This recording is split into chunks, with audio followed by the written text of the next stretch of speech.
Non biodegradable waste ऐसे materials को कहा जाता है जिन्हें कि प्राकृतिक प्रक्रियाओं द्वारा न तो तोड़ा जा सकता है न विघटित किया जा सकता है।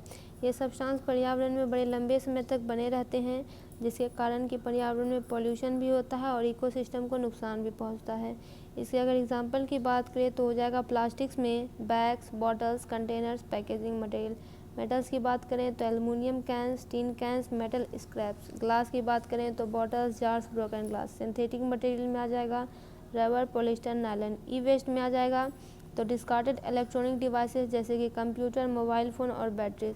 इन्वायरमेंट पर क्या प्रभाव पड़ता है? तो जो नॉन बायोडिग्रेडेबल वेस्ट होते हैं वो लैंडफिल में जमा होते जाते हैं, स्पेस लेते रहते हैं और सॉइल में बहुत ही हार्मफुल केमिकल छोड़ना शुरू कर देते हैं और ग्राउंड वाटर में भी। प्लास्टिक और जो दूसरे नॉन बायोडिग्रेडेबल मटेरियल्स होते हैं वो इंड अप करते हैं ओशियन और रिवर में, जिसके कारण मराइन लाइफ यानी जो समुद्र में जो जीवन रहता है उस पर एक खतरा बन जाते हैं। नॉन बायोडिग्रेडेबल वेस्ट को अगर जलाया जाए तो टॉक्सिक फ्यूम रिलीज़ होता है और एयर पोल्यूशन बढ़ता है। चैलेंज क्या है?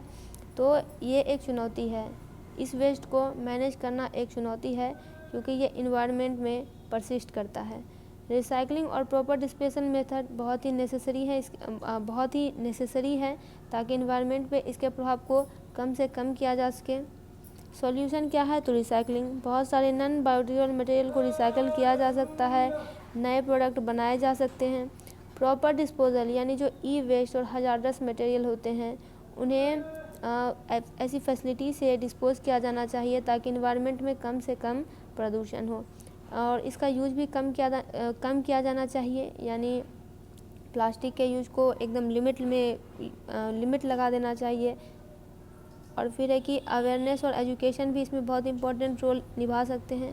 रेगुलेशन और पॉलिसी की बात करें तो बहुत सारे देशों ने इसके लिए नियम भी बनाए हैं, जैसे कि सिंगल यूज प्लास्टिक पे बैन है और रिसाइकलिंग प्रोग्राम वो चलाते हैं। कंक्लूजन की बात करें तो नॉन बायोडिग्रेडेबल वेस्ट इन्वायरमेंट पर एक चुनौती की तरह है, लेकिन अगर मैनेजमेंट किया जाए, रिसाइकलिंग की जाए, अवेयरनेस फैलाई जाए तो इसके इम्पैक्ट को कम से कम किया जा सकता है।